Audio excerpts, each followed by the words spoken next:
I would encourage any business to think about what is the potential that you have at risk. It's too late if you wait for the bad debts to be incurred. I believe in investing ahead of the game, and I would encourage somebody to look seriously at RiskFactor. It's not what it costs within reason. It really is what could we be facing in terms of a loss, and we need to have that base covered. It's simply financial and good commercial sense. If it saves you one big bad debt, then it's repaid itself 100 times.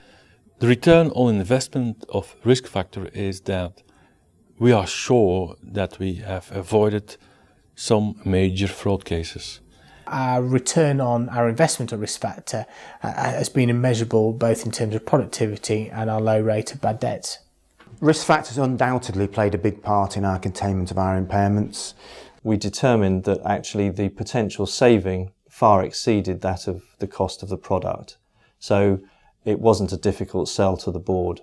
I think the best way to sort of evidence the return we've got on investing in the system is the fact that we have managed to run our business with a limited increase in staff numbers at all levels, whilst growing the business considerably. Working today without RiskFactor would mean that we had to hire, I think, 2 or 3 people extra to monitoring the risk. Yeah, the thing about RiskFactor is that it will catch a problem early. So when you're looking at your provisions at the end of the year, you may well have saved a significant amount of money by the use of RiskFactor. The reality of needing something to give us the comfort, to ensure that we didn't drop the ball, it was a no-brainer, really. Personally, I have absolutely no doubt whatsoever that RiskFactor repays itself time and time again, year by year.